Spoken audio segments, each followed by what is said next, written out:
우리나라 삼국지.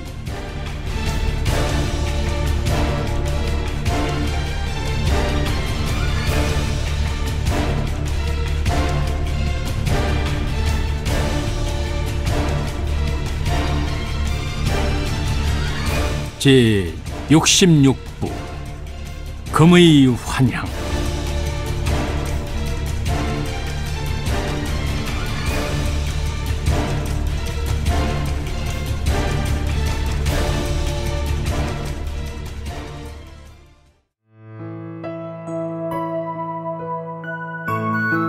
혼례를 치르고 나자 평강은 자신이 간직하고 있던 폐물들을 온달모자 앞에 내어놓았다. 온달은 평생 처음 보는 휘황찬란한 재물에 눈이 휘둥그레졌다. 이 재물은 상당한 가치가 나갈 것이니 집과 전답, 노비와 우마, 필요한 용기들을 구입하도록 하세요. 온달은 어머니를 편히 모실 수 있게 됐다고 크게 기뻐했다.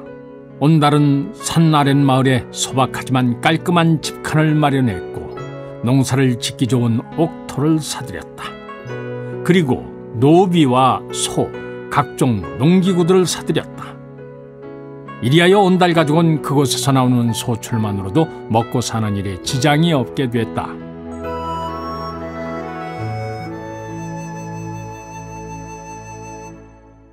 하지만 온달은 하루라도 나가서 일하지 않고는 못 배기는 체질이었으므로 매일 새벽처럼 논밭에 나가 일을 했다. 그러던 어느 날 평강은 방 안에 온달과 단둘이 있게 되자 심각한 얼굴로 말했다.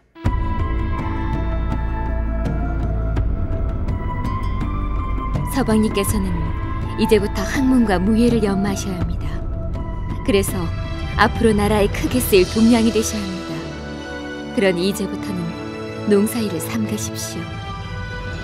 온달은 평강의 말이면 무엇이든 따랐지만 이 말만은 들을 수가 없었다.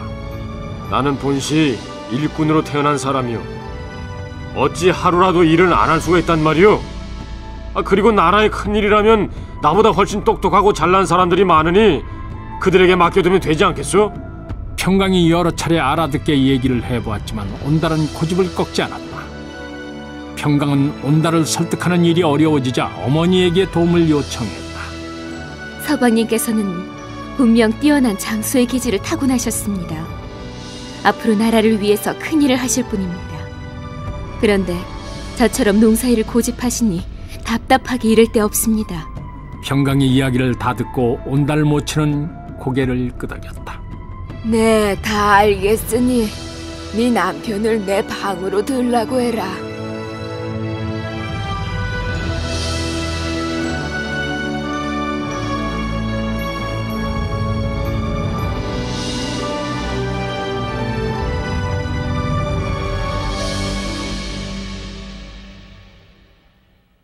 평강은 하인을 시켜 밭에서 걸음을 주고 있는 온달을 찾아오도록 했다.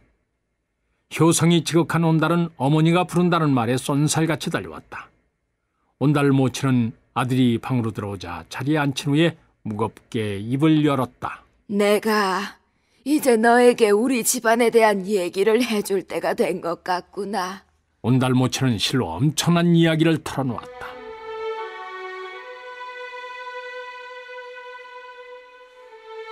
온달의 아버지는 지난날 환도성 싸움에서 세군의 편에 섰다가 목숨을 잃은 온영이었다.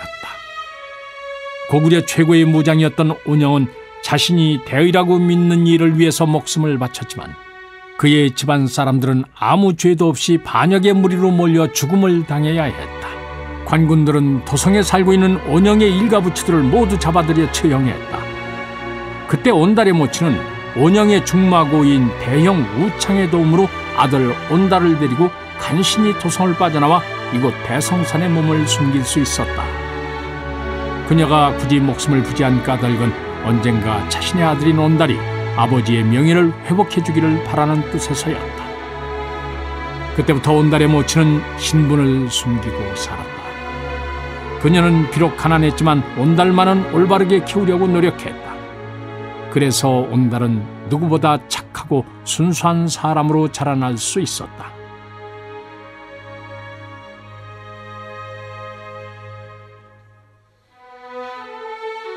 가슴에 품고 있던 이야기들을 모두 털어놓은 온달 모친은 아들을 바라보며 말했다. 이제 네가 아버지의 명성을 다시 되찾아드려야 한다. 그러기 위해서는 이 나라를 위해 큰 공을 세워야 한다. 온달은 한동안 아무 말이 없었다.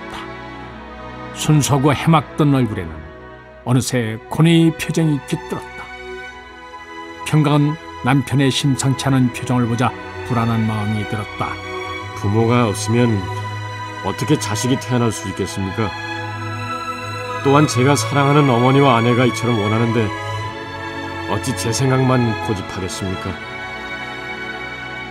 알겠습니다. 이제부터 학문과 무예를 닦는 일에 전념하도록 하겠습니다. 온달 모친은 아들의 비장한 결심을 들으며 왠지 가슴 한구석에 울렁거림을 느꼈다. 이제부터 험하고 고단한 길이 아들 앞에 펼쳐질 것이기 때문이었다. 평강 또한 남편의 숨은 기상과 재능을 아껴 열심히 구원했지만 마냥 마음이 편할 수는 없었다.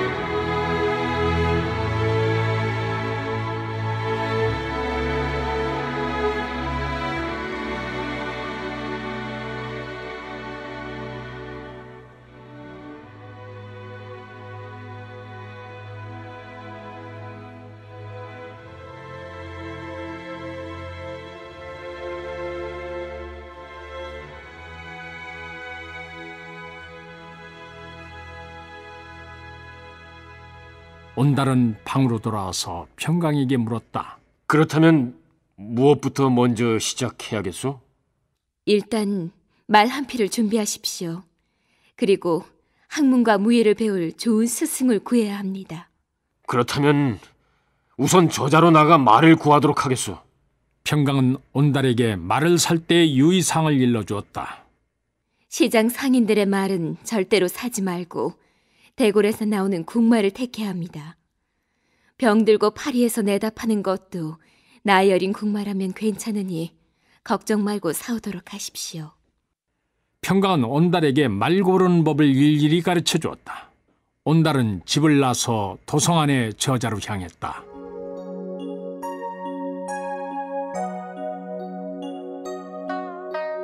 저자는 항상 사람들로 넘실거렸다. 물건을 팔려는 사람들과 사려는 사람들이 서로 뒤엉켜 묘한 활기를 만들어내고 있었다. 포목점에서는 고구려의 특산품으로 수를 놓은 비단인 금수가 제각금 때깔을 자랑하며 놓여 있었고 그 주위에서 대갓집 하녀들이 주인의 취향에 맞는 비단을 고르기 위해 열중하고 있었다.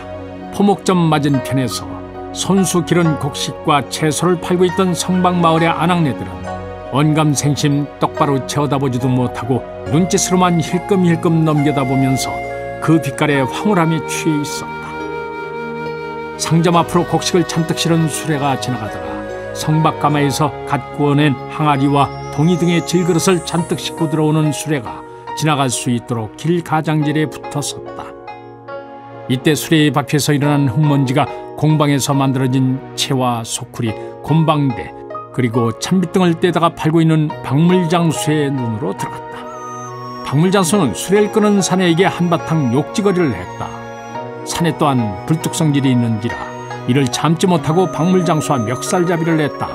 싸우는 소리에 잠시 눈길을 주었던 사람들은 늘 벌어지는 일이란 듯 무감각하게 다시 눈길을 돌려 자기들이 하던 일에 몰두했다. 온달은 싸우는 사내들을 뒤로 하고 계속해서 걸음을 옮겼다. 대장간에서는 불가마 속에서 새빨갛게 달궈진 쇠를 꺼내어 두드리는 소리가 운율을 타고 이어졌다. 쇠치는 소리가 점점 빨라지면서 가락이 생기기 시작했다. 쇠는 조금씩 제 모양을 잡아갔다. 우통을 벗어던지고 혼신의 힘을 다해 쇠망치를 내리치는 대장장이의 몸은 땀으로 번질거리고 있었다. 대장장이의 땀방울로 쇠덩어리는 어느새 쟁기나 괭이로 바뀌고 있었다. 온달은 대장간 쇠망치 소리를 들을 때마다 가슴속에서 솟아오르는 열정을 느끼곤 했다. 온달은 쇠울림에 자신의 몸이 반응하고 있다는 사실이 신기하면서도 두려웠다. 그래서 얼른 그 자리를 피해 새빨간 고기들이 걸려있는 푸죽간을 돌아 마시장으로 통한 길로 접어들었다. 마시장으로 가는 길목에 있는 어물전에는 명태와 꽁치, 꽃게, 오징어 등이 널려 있었다. 온달은 명태의 공허한 눈을 바라볼 때마다 어머니 생각이 났다. 어둠 속 감내하기 어려운 고통 속에서도 어머니는 결코 의지를 꺾지 않고 살아가고 있었다. 자신이 어머니에게 해줄 수 있는 것은 그녀의 수건을 이루어주는 일뿐이었다. 온달은 더욱 힘을 내어 걸음을 재촉했다. 마시장에 도착하니 말들의 울음소리와 사람들의 말소리가 뒤섞여 시끌벅적했다. 저자에서 잔뼈가 굵은 온달은 말을 사려면 누구를 찾아야 하는지 알고 있었다. 온달이 그를 찾기 위해서 두리번거리고 있을 때 풍채가 좋고 얼굴이 둥글럽적한 사내가 사람 좋은 웃음을 흘리며 다가왔다. 온달은 그를 보자 반색을 하며 맞았다. 그가 바로 온달이 찾던 마시장의 터줏대감인 마총이었다.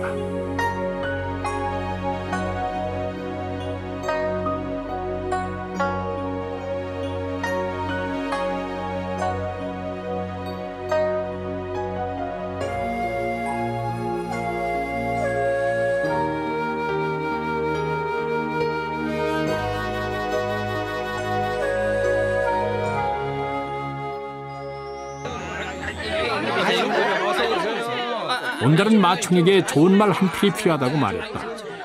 마총은 온달이 말을 사러 왔다는 말을 듣고 의아했다.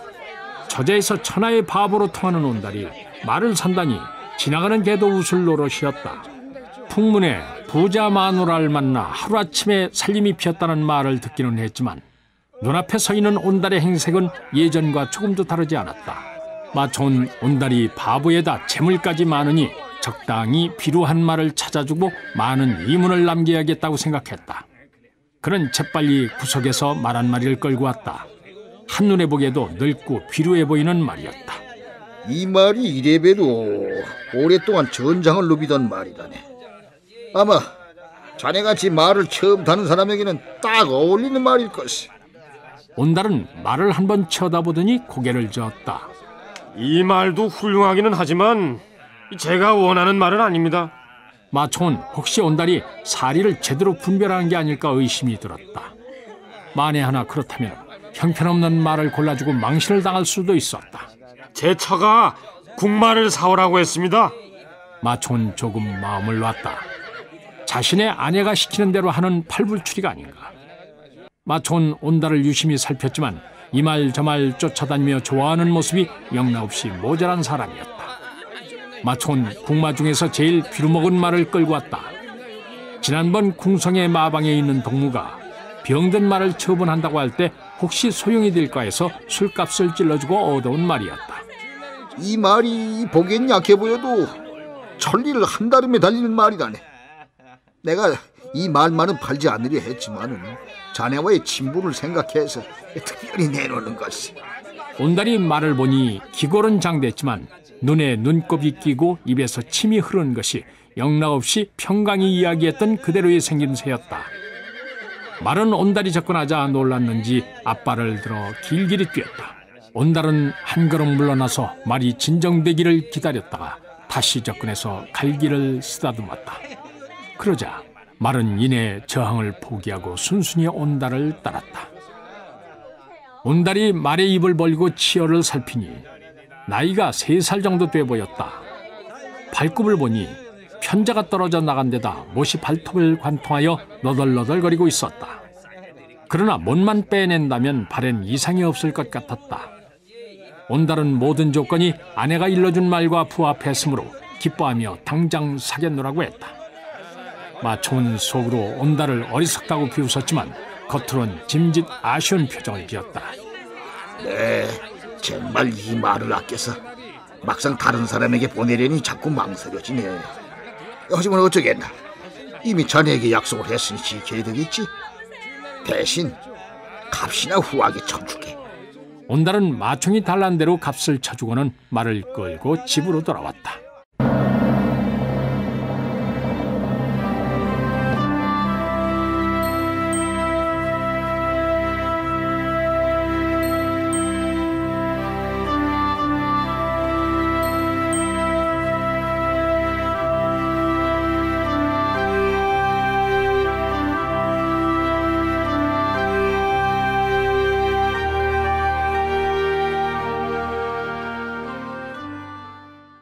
평강은 온달이 끌고 온 말을 유심히 살피더니 크게 기뻐했다.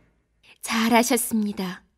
이 말이 평범한 사람들의 눈에는 비루하고 병든 말로 보일지 모르나 본색은 천리를 달린다는 오추마입니다. 지금은 비록 속에 병이 생겨 윤기도 없고 지쳐 보이지만 조금만 치료를 하고 양생을 한다면 곧 훌륭한 말로 돌아올 것입니다.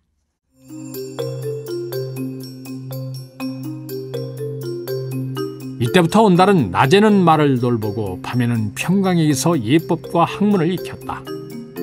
온달을 가르쳐본 평강은 놀라지 않을 수 없었다. 온달은 커다란 바다가 무수히 흘러드는 강물을 흔적도 없이 포용해내듯이 평강이 가르치는 학문의 이치를 흡수했다.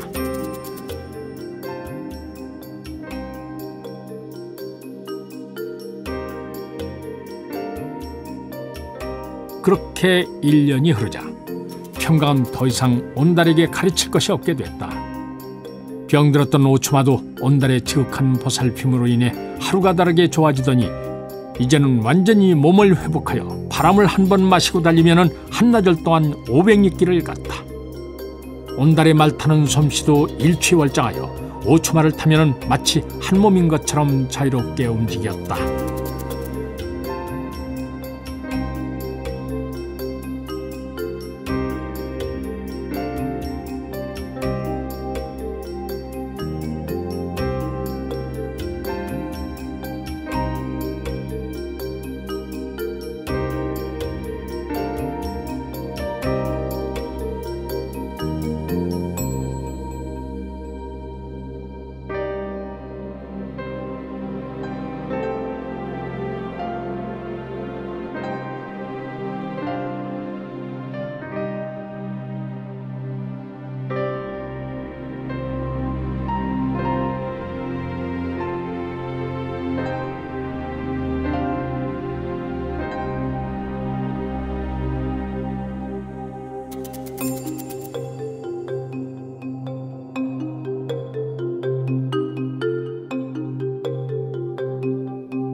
평강은 훌륭한 스승을 찾기 위해 백방으로 수소문해 보았지만 전적으로 믿고 맡길 만한 좋은 스승을 만난다는 것은 쉽지 않은 일이었다.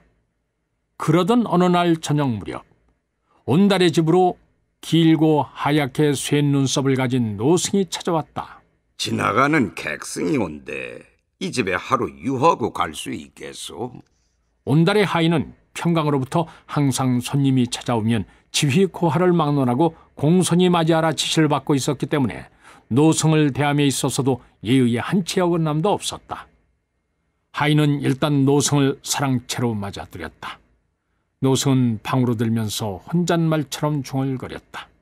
이 집에서 범상치 않은 기운이 느껴지는구나.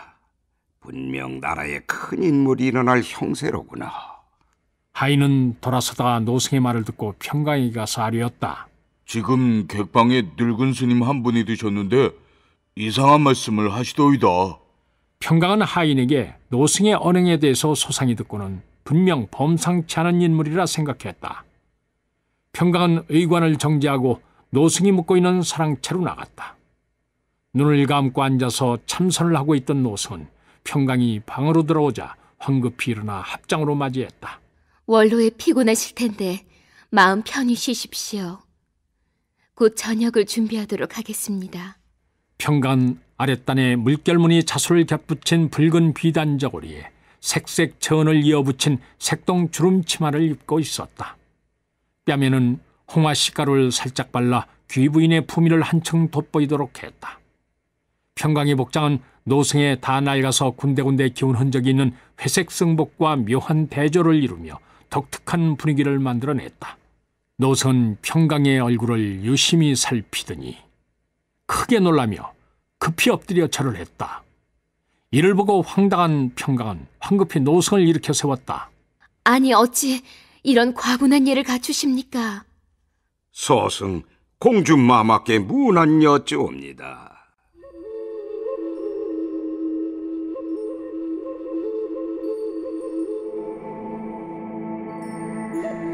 평강은 소스라치게 놀랐다. 생면부지의 승려가 어찌 자신의 신분을 알고 있단 말인가? 아니, 무슨 말씀입니까? 제가 공주라뇨. 잘못 알고 계신 듯합니다. 소승의 본명은 자운이라고 합니다. 어린 나이에 출가하여 불법 이외에도 역법과 천문을 익혀 관상을 좀 볼 줄 압니다. 공주님은 고귀한 신분을 타고난 상이 분명한데 어찌 소승을 속이려 하십니까? 평강은 그제야 더 이상 자신의 신분을 속일 수 없음을 알았다. 절대 다른 사람들에게는 비밀입니다. 평강은 자운에게 가르침을 청했다. 자운은 평강의 질문에 막힘이 없었다. 그의 견식이 어찌나 해박한지 저녁이 끝나도록 이야기가 계속됐다.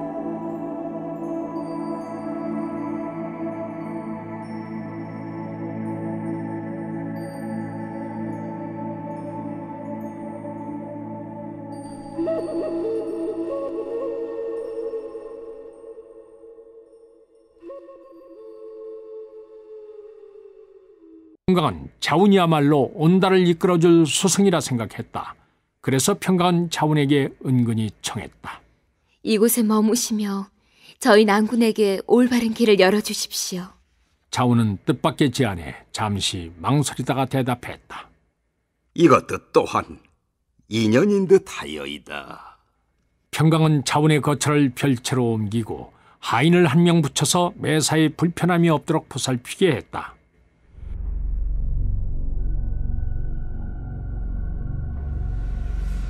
이때부터 자운은 온달을 맡아서 학문과 무예를 가르치게 됐다. 온달과의 첫 대면에서 자운은 그의 내면에 비범한 기상이 숨겨져 있다는 것을 간파할 수 있었다. 옛말에 가르치는 자에게 있어 뛰어난 제자를 기르는 것만큼 큰 행복은 없다고 했다. 온달은 스승의 가르침을 자양분 삼아 하늘을 떠받칠 만큼 크고 잎이 무성한 아름드리 나무로 쑥쑥 성장해 나갔다. 자운은 온달이 잘못된 판단을 했을 때는 엄한 스승이었지만 평소에는 마치 아버지처럼 살갑게 대해주었다. 그는 평상을 많이 겪은 사람답지 않게 밝은 미소를 가지고 있었지만 가끔 멍하니 온달을 바라볼 때에는 눈가에 진한 애상이 묻어났다. 온달은 그런 스승의 모습을 볼 때마다 마음속 한 구석이 뭉클해지곤 했다. 그렇게 3년의 세월이 지나갔다. 이 무렵 온달은 칼을 들면 당적해낼 적수가 없었고 말을 달리고 활을 쏘면 맞추지 못할 것이 없었다. 그리고 만물의 이치와 우주의 흐름을 꿰뚫어 치세에 대한 안목을 길렀고 군사를 운영하는 병법과 백성들을 이롭게 하는 방책을 끊임없이 탐구해서 괄목할 만한 성과를 거뒀다. 온달은 이제 당당한 풍채와 기상을 갖추어 출장 입상의 풍모를 지니게 되었다. 아무리 들여다봐도 지난날 어수룩하고 바보스러웠던 모습은 찾기 어려웠다.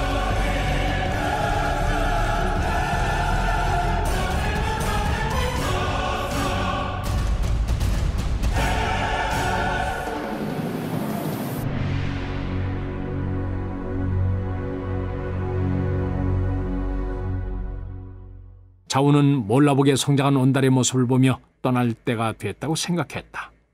어느 날 자운은 온달을 데리고 평소 무예를 연마하던 숲으로 갔다.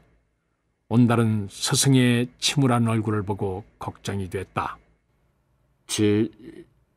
제자가 무슨 잘못이라도 했는지요? 일깨워 주십시오. 스승은 미소를 지으며 고개를 저었다. 아니다. 너에게는 아무 잘못이 없다. 모든 잘못은 오로지 나에게 있다. 온달은 스승이 무슨 이야기를 하는지 몰라 얼굴만 쳐다보았다. 자운은 한참을 망설이다가 무겁게 입을 열었다. 네, 그냥 떠나려 했으나 너에게 이 말은 꼭 해주고 가야 할 것 같아서 이리 불렀다. 온달은 평소에 보기 힘들었던 스승의 번민하는 표정 앞에서 말이 나오기만을 기다렸다. 너의 속명은 하유계라고 한다. 지난날 박작성의 성주였고 네 아버지의 의영이기도 했다. 자운은 그동안 숨겨온 비밀을 털어놓았다.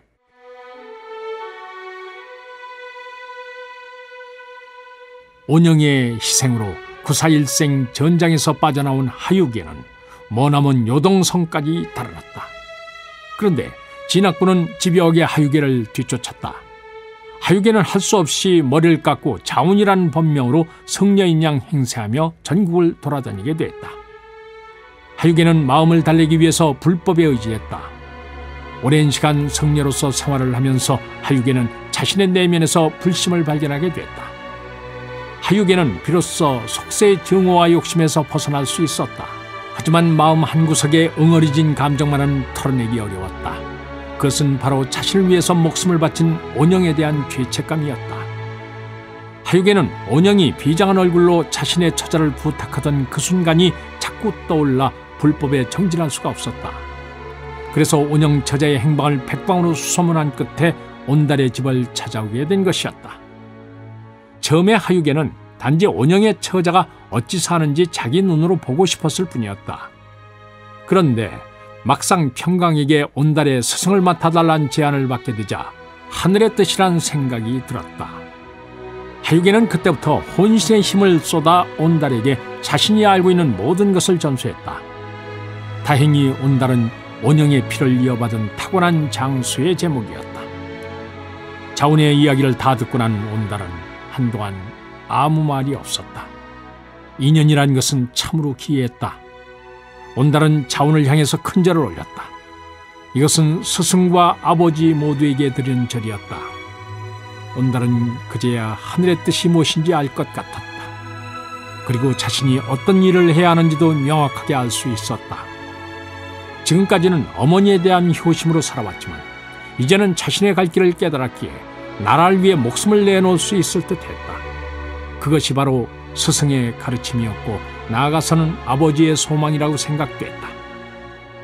온달의 깊어진 눈을 바라보며 하유계는 미소를 지었다. 이제 자신이 속세에서 해야 할 일은 모두 끝마친 듯했다.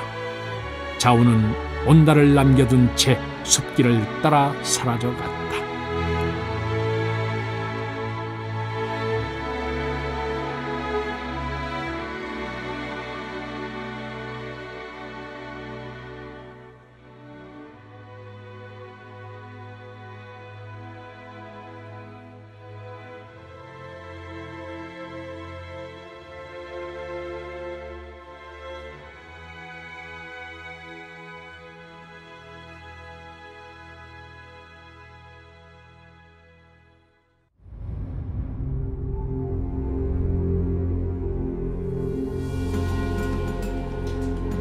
계절이 수없이 바뀌고 다시 봄이 찾아왔다.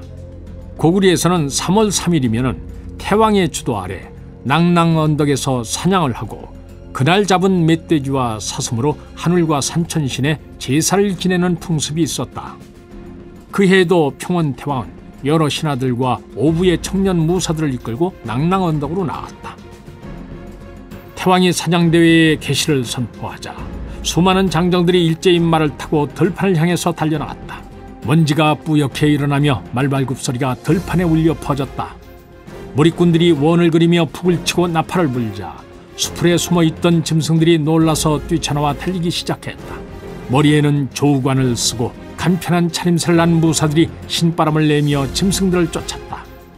사냥개들이 짐승들을 몰아붙이는 사이 무사들은 경쾌한 동작으로 활시위를 당겼다. 화살이 바람을 가르자 가쁜 숨을 내쉬며 달리던 사슴이 쓰러졌다.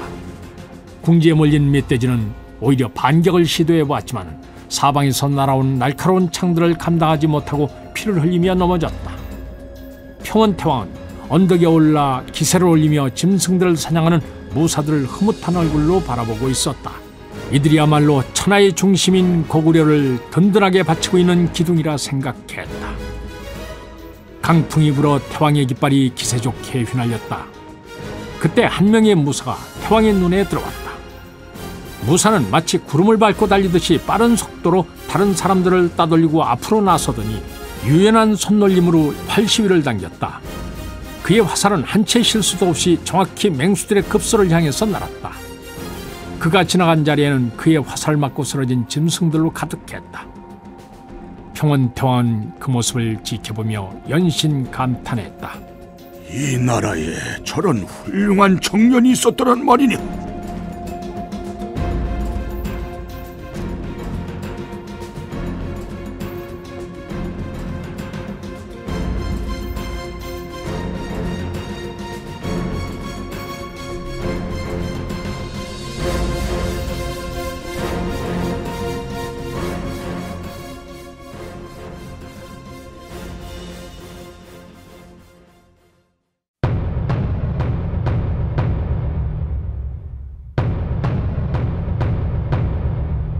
어느덧 해가 뉘엿뉘엿 저물어오자 태왕은 북을 울려 사냥을 마치도록 했다. 나팔 소리가 울려 퍼지고 붉게 상기된 얼굴의 무사들이 하나둘씩 태왕의 막사가 있는 언덕으로 돌아왔다. 평원태왕은 주위에 모여있는 무사들의 얼굴을 살폈다. 이때 많은 사람들을 해치며 짐승들이 산더미처럼 쌓인 수레가 들어왔다. 그곳에 모인 무사들의 얼굴에 놀라는 빛이 가득했다. 평원태왕은 호기심 어린 눈으로 그쪽을 살폈다. 수레 앞에 선 사내는 아까 그가 유심히 보았던 무사였다. 무사는 균형 잡히고 탄력 있는 몸매에 흑색 털을 가진 오추마를 타고 있었다. 그의 장대한 체격에서 뿜어져 나오는 범접할 수 없는 기상이 사람들을 한 걸음씩 뒤로 물러나게 했다. 무사는 말에서 내려 태왕 앞으로 나아가 무릎을 꿇었다. 태왕의 마음속에서 무사에 대한 호감이 넘실거렸다. 그대는 어느 가문의 자제인가? 평원태왕은 무사가 필시 유서 깊은 귀족 집안의 자제일 것이라 생각했다. 저는 평범한 백성으로 온달이라 하옵니다.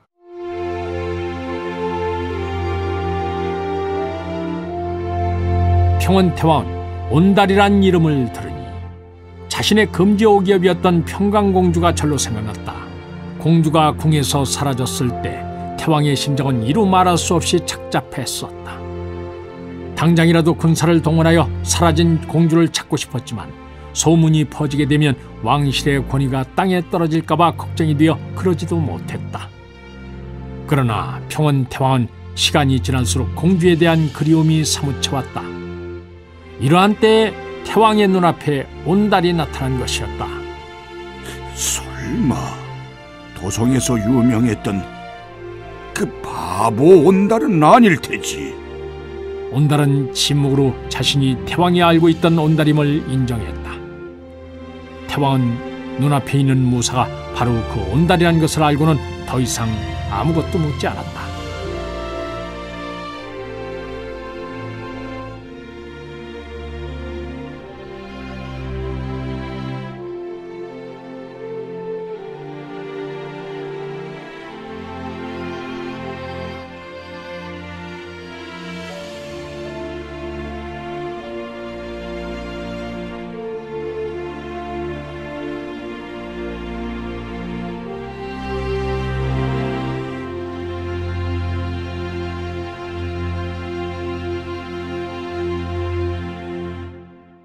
다음 날 하늘과 산천신께 올리는 제사가 벌어졌다. 제사의 제물은 사냥대회에서 가장 성적이 좋은 자가 잡아온 멧돼지와 사슴이었다. 태왕은 제사장의 신분으로 제사의 일체를 주관했다. 온달도 이 제사에 참여했지만 제사가 진행되는 내내 태왕은 그에게 눈길 한 번 주지 않았다.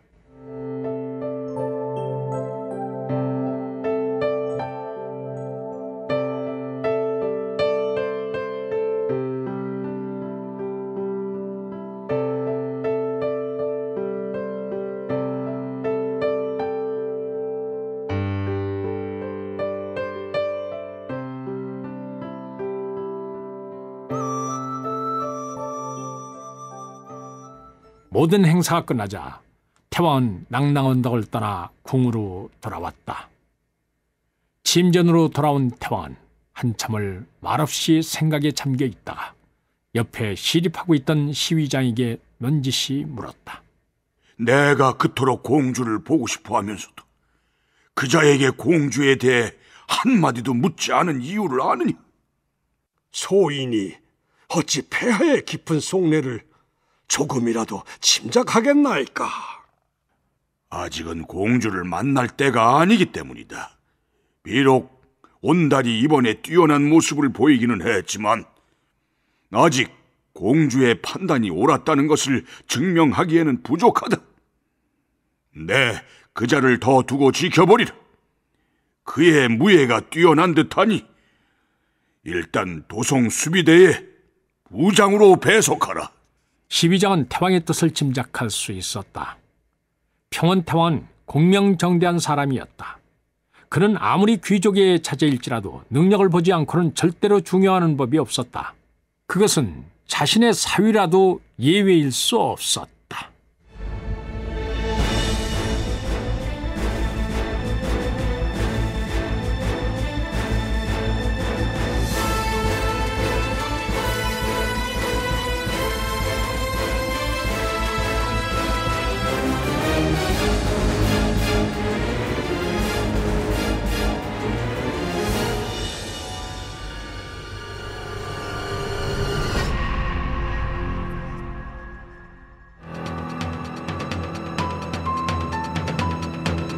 100여 년간 화북의 강국이었던 북위는 각 지역에서 일어난 피지배 민족들의 기의로 인해 세력이 약화되더니 급기야는 내분으로 인해 동위와 서위로 나뉘었다. 그리고 나서 곧 동위는 북제로, 서위는 북주로 대치됐다. 북제는 동방에 위치하여 비옥한 토지와 풍부한 자원을 가지고 있었지만 왕들이 어리석고 포악하여 사치와 향락만을 추구했다. 이에 나라가 점점 부패하여 나날이 쇠퇴해갔다.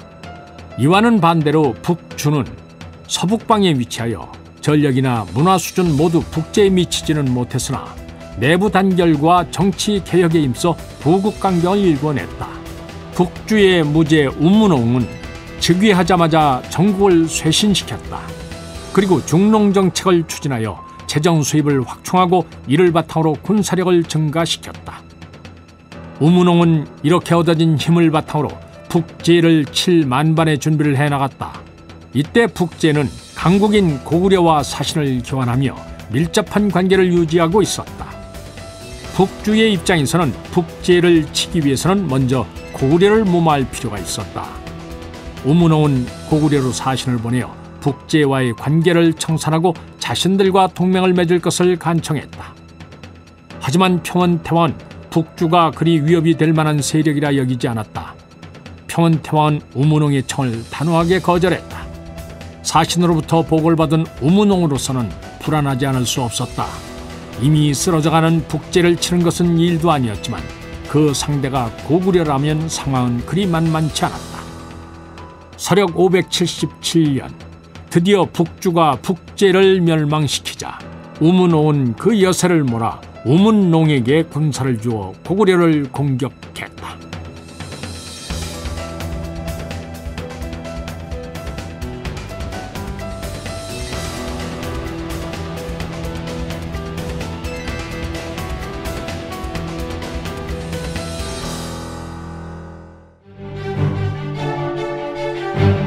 평원태왕은 북주군이 쳐들어왔다는 보고를 받고 친히 군사 3만을 이끌고 배찰성으로 떠났다.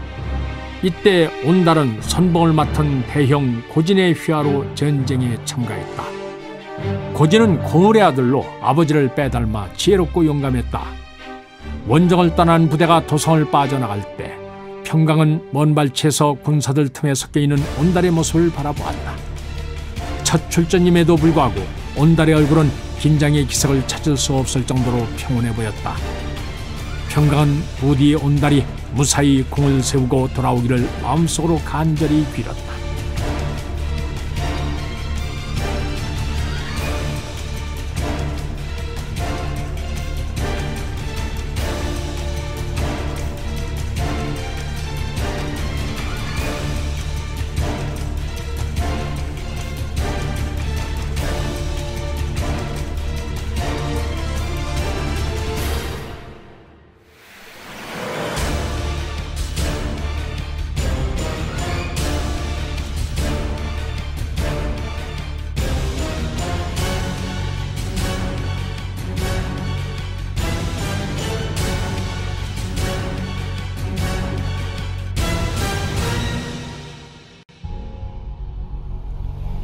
북주의 장수 우문농은 배찰성을 포위하고 공격을 퍼부었다. 하지만 배찰성은 높고 견고했다. 배찰성주 고당은 평시에도 전쟁에 대비해서 식량을 비축하고 군사의 조련을 게을리하지 않았다. 그래서 배찰성의 군사들은 적을 맞이해서도 결코 동요하지 않았다. 고당은 침착하게 각 성벽에 군사를 배치하여 적의 공격을 차단했다. 고당은 평소에 백성들을 마치 자식처럼 위했기에 성 안의 백성들 중 장정들은 물론 아이와 안악들까지 나와서 돌과 화살을 날랐다. 이처럼 군민들이 혼연일체가 된 배찰성의 방어 앞에서 북주군의 공성무기들은 그 위력을 제대로 발휘하지 못했다. 북주군이 시간만 허비하고 있을 때 평원태왕이 이끄는 고구려 군사들이 배찰성으로 접근해갔다. 척후병으로부터 고구려군이 다가오고 있다는 보고를 받은 우문농은 협공을 당할까봐 겁이 나서 배찰성의 포위를 풀고 인근의 배찰산으로 군사를 후퇴시켰다. 이에 평원태왕은 선봉장 고진을 배찰산으로 보내어 북주군을 공격토록 했다. 고진은 철기병을 이끌고 단숨에 배찰산으로 달려갔다. 배찰산의 가을 하늘은 서늘할 만큼 푸르고 높았다. 우문농은 수심이 가득한 얼굴로 군영을 돌아보고 있었다. 고구려 태왕이 직접 군사들 이끌고 나섰다는 말에 북주 군사들의 사기는 눈에 띄게 떨어져 있었다. 우문농은 처음부터 원정을 반대했었다. 북주군의 전력으로는 천하의 명성을 떨치고 있는 고구려 군사들을 상대하기 어려웠다. 북주군 역시 기마전에 능하기는 했지만 태왕이 친히 이끄는 용맹한 고구려군을 상대하기는 역부족이었다. 하지만 북주의 무제 우문홍의 결심은 확고부동했다. 한 산에 호랑이 2마리가 함께 살 수는 없었다. 우문홍은 신화된 도리로 북주왕의 뜻을 받들 수밖에 없었다. 배찰성은 고구려 서변의 요충지로서 이곳만 손에 넣는다면 고구려의 기세를 꺾을 수 있었다. 그래서 우문농은 지체하지 않고 곧바로 배찰성으로 진격했던 것이다. 하지만 배찰성의 방비는 우문농이 생각했던 것보다 훨씬 더 견고했다. 근 한 달을 줄기차게 공격해보았지만 전혀 흔들림이 없었다.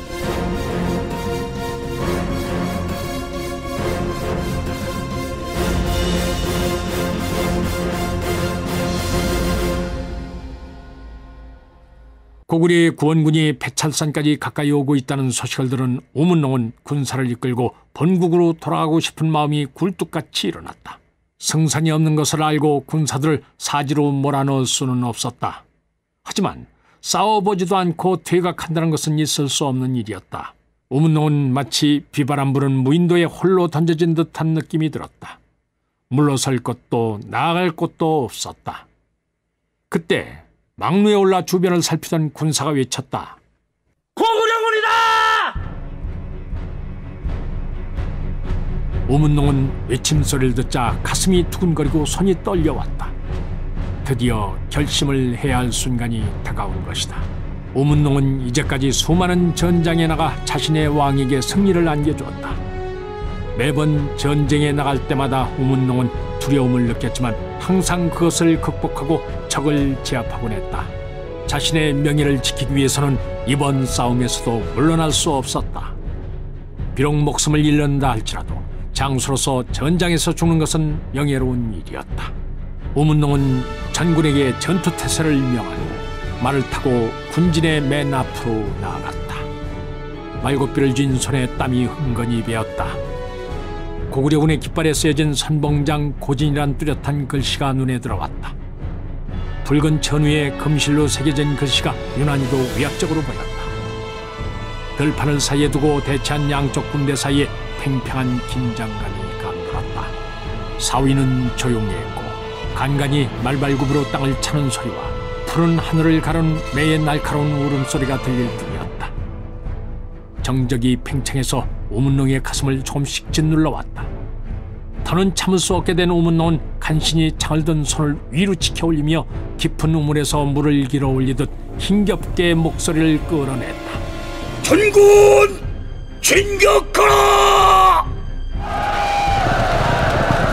이제는 하늘의 운명을 맡길 뿐 우문농의 한마디로 정지했던 시간이 다시 돌아가기 시작했다. 북주군은 두려움을 쫓기 위해서 평소보다 더욱 커다란 함성을 지르며 앞으로 뛰어나갔다. 북주군의 진격에도 불구하고 고구려군의 대열은 전혀 미동도 하지 않았다. 고진은 감정이 없는 얼굴로 북주 군사들을 바라보고 있었다. 이들은 겁먹은 황소떼처럼 무작정 뛰어들어왔다. 옆에 늘어선 장수, 창을 앞으로 고추 세운 채 고진을 주시하고 있었다. 북주군이 사정거리 안에 들어왔을 때 고진의 손이 높이 올라갔다. 그 동작에 맞춰 금을 치는 소리가 허공을 가르며 사방으로 퍼져나갔다. 이를 신호로 선도에 서 있던 고구려의 기병들이 양쪽으로 갈라지면서 뒷줄에 있던 궁수들이 앞으로 튀어나와 일제히 화살을 날리기 시작했다. 북주의 군사들은 예상치 못했던 궁수들의 공격에 너무도 쉽게 무너져 내렸다. 들판은 온통 화살로 수풀을 이루었고 시체들이 놀란 말들의 발굽에 치여 돌멩이처럼 이리저리 굴러다녔다. 전장에서의 경험이 풍부한 우문농이었지만 뜻하지 않았던 고구려 궁수들의 공격에 매우 당황하여 쩔쩔맸다. 간신히 정신을 차린 우문농은 급히 군사를 물린 후에 새롭게 대열을 전개했다. 오기가 생긴 우문농은 군사들을 독려하여 다시 싸울 태세를 갖췄다. 그 순간 고구려군의 화살 공격이 멈추더니 이번엔 양편으로 흩어졌던 기병들이 말을 휘몰아 북주군을 에워싸고 달려들었다. 북주군들은 고구려군의 연이은 공격을 막아내며 대열을 무너뜨리지 않으려 안간힘을 썼다. 이때 고구려 진영에서 튀어나온 온달이 우문농의 본질을 향해 무섭게 뛰어들었다. 북주군의 부장들은 주장인 우문농을 지키기 위해서 창을 들고 온달의 앞을 막아섰지만 너나 할 것 없이 채 두세 앞도 겨루지 못하고 온달의 창에 찔려 말에서 떨어졌다. 순식간에 북주의 장수 20여 명이 거친 땅 위에 나둥거렸다. 온달의 갑옷은 적군이 흘린 피에 젖어 온통 붉은색으로 번들거렸다. 우문농은 수없이 많은 전쟁을 치렀지만 이처럼 담대하고 뛰어난 장수를 본 적이 없었다. 마치 무르듯이 휘둘러대는 창솜씨를 보고 있노라니 아름다운 춤사위를 보는 듯했다. 마침내 우문농은 고구려 장수와 마주쳤다. 이름이 무엇인가? 그대의 장솜씨가 가의 신기에 다다랐도다. 온달은 깊은 눈매로 우문농을 쳐다봤다. 이러한 상황에서도 흔들리지 않는 그대를 보니 가히 장군이라 할 만하오. 허나 지금은 적으로 만났으니 당신을 뵐 수밖에 없구려. 내 이름이나 알고 가시구려. 난 온달이라 하오. 온달은 말을 마치기 무섭게 장창을 높이 들어 마상에 앉아있는 우문농 허리를 찔렀다. 그런데 마침 우문농의 말이 놀라 앞발을 드는 바람에 온달의 창은 우문농의 넓적다리를 향했다. 창은 다리를 관통해서 안장까지 들어갔다. 우문농은 중심을 잡으려 했지만 이미 소용없는 일이었다. 우문농은 말과 함께 땅바닥으로 뒤둥거렸다. 우문농은 모든 걸 체념한 듯 애써 웃었다. 내 솜씨로는 그대를 당적할 수 없구려. 나에게 명예롭게 죽을 기회를 주시오. 온달은 그에게서 시선을 떼며 고개를 끄덕였다. 무사는 무사답게 당당함을 잃지 말아야 한다는 것이 그의 지론이었다. 우문농은 감사의 표시로 목례를 보낸 다음 칼을 들어 자신의 목을 찔렀다. 이렇게 해서 북주의 지장이었던 우문농은 무인답게 전장에서 그 생을 마감한다. 이리하여 북주군은 배찰산 전투에서 수많은 군사를 잃고 물러갈 수밖에 없었다.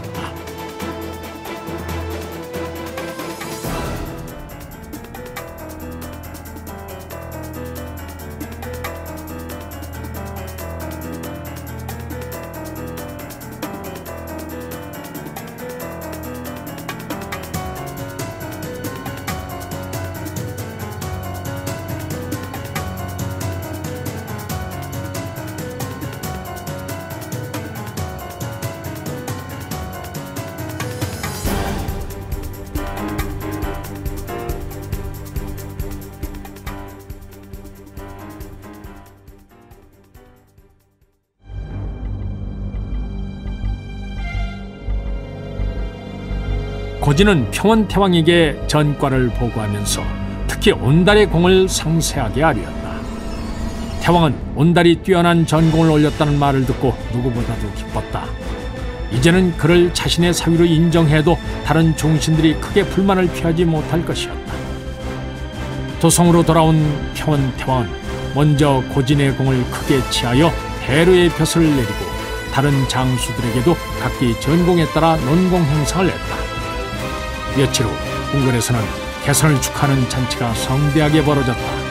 성장을 차려입고 치운각에 모인 대신들과 장군들은 서로 환담을 나누며 태왕이 나타나기를 기다렸다. 배찰산 싸움에서 보여준 온달의 용맹과 부하들을 아끼는 마음은 장군들의 신임을 끌어냈고 청년 장수들에게 경외심을 불러일으켰다. 이제 온달은 고구려 조정에서 단연 주목받는 인물이 되어 있었다.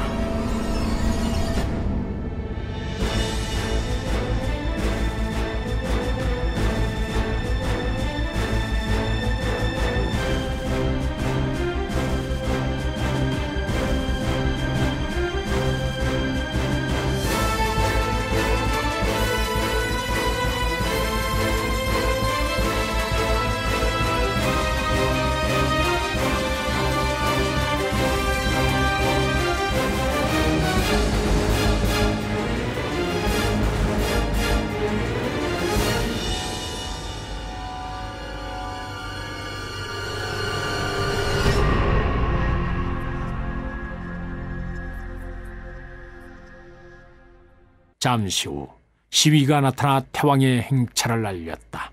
사위가 조용해지며 사람들의 시선이 일제히 상석으로 향했다. 평원태왕은 시위들의 호의를 받으며 자리로 나아가 앉았다. 모두 편히 좌정하도록 하시오.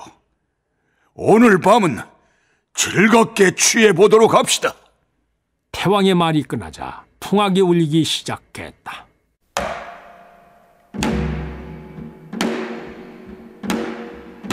삼각머리 모양의 소매를 삼각으로 잘라내어 멋을 강조한 옷을 입은 궁중악사의 검은고 연주가 시작되자 장중한 선율이 울려 퍼졌다. 그리고는 애잔한 완함의 소리가 부드럽게 뒤를 받치며 어우러졌다. 이에 맞춰 검은 하계의 탈을 쓴 무용수들이 하늘을 향해 뛰어오르며 아름다운 선을 만들어냈다. 달빛 아래에서 펼쳐지는 연주와 춤사위는 지난날 왕산악이 검은고 하나로 인간계와 선계를 오가던 그때를 재현하는 듯했다. 왕산악은 고구관왕 때 악공감을 지낸 사람으로 검은고를 크게 발전시켰다. 왕산악의 검은고는 화려하고 음색이 다양한 가야금과는 달리 둔탁하고 소박하면서도 오묘한 음색을 통해 선계와 신선도의 여백의 미를 재현해냈다. 왕산악은 수많은 곡들을 만들며 자신의 이상향을 찾으려 했었고 결국 고구려의 웅원하고 깊이 있는 정신과 도교가 전한 무의자연의 묘리 속에서 깨달음을 얻었다.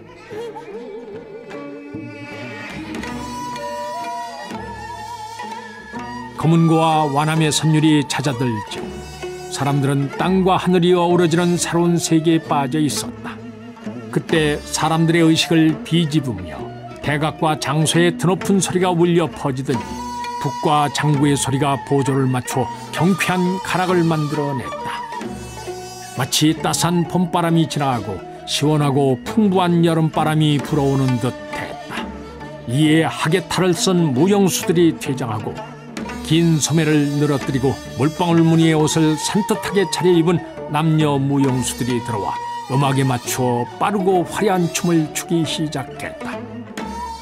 곱게 화장을 한 아리따운 여자 무용수의 움직임은 마치 바람에 날리는 수양모들과 같았고 창칼과 북을 든 남자 무용수들의 씩씩하고 절도 있는 동작은 바위를 때리는 성난 파도에 비견할 만했다. 음악과 함께 사람들의 얼굴은 가을볕 아래 단풍처럼 물들어갔다. 분위기를 살피던 평원태왕이 손을 들어 악사들의 연주를 멈추게 했다.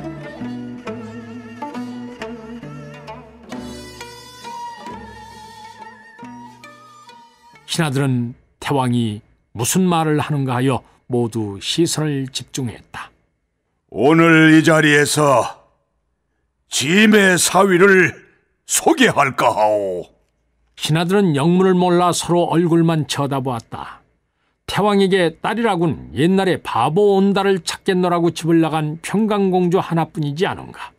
그런데 갑자기 부마라니 언뜻 이해할 수 없었다.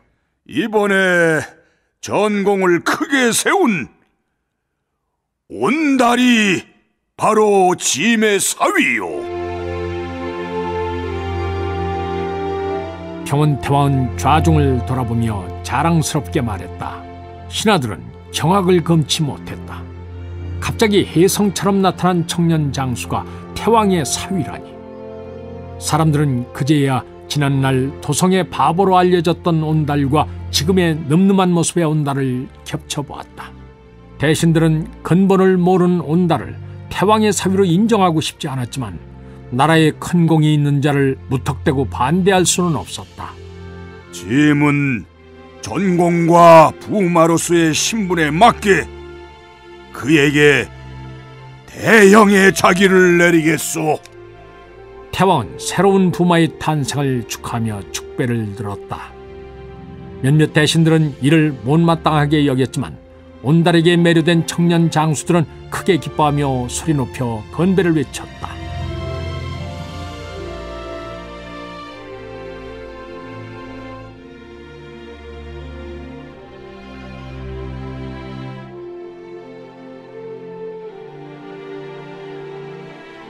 온달은 대형의 직첩을 받고 그에 걸맞는 화려한 의장을 갖추었다. 그리고 수많은 건위 군사들의 호의를 받으며 집으로 돌아왔다. 미리 연락을 해놓았기에 온달 모친을 필두로 집안 식솔들이 모두 대문 밖에 나와 온달의 행차를 맞이했다.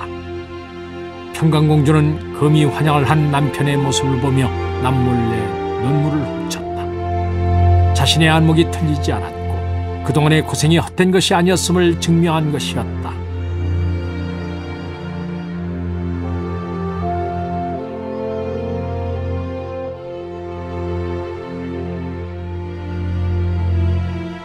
얼마 후 평원태왕은 평강을 궁으로 불러들였다. 평강은 이제 모든 일이 뜻대로 잘 풀린 듯하여 기꺼운 마음으로 황금수레를 타고 궁으로 들어갔다. 평강은 편전으로 들어가는 길목에 있는 연못 앞에 서서 수면을 들여다보았다. 떨어진 낙엽 사이로 그녀의 얼굴이 비쳤다. 이제는 꽃다운 이팔 청춘이 아니라 익을 대로 익은 과일처럼 성숙한 여인의 모습이었다.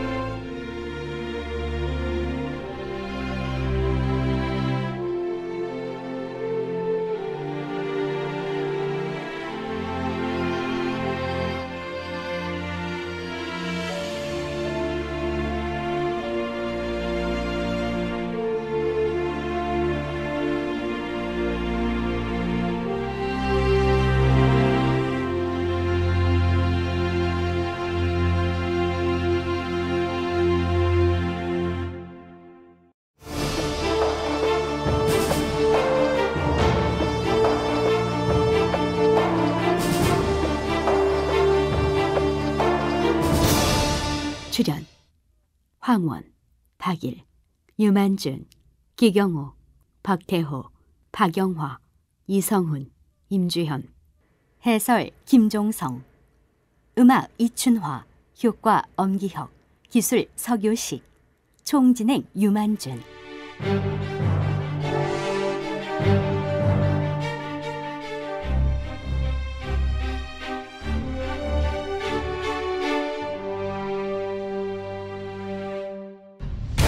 임동주 원작, 김기덕 연출.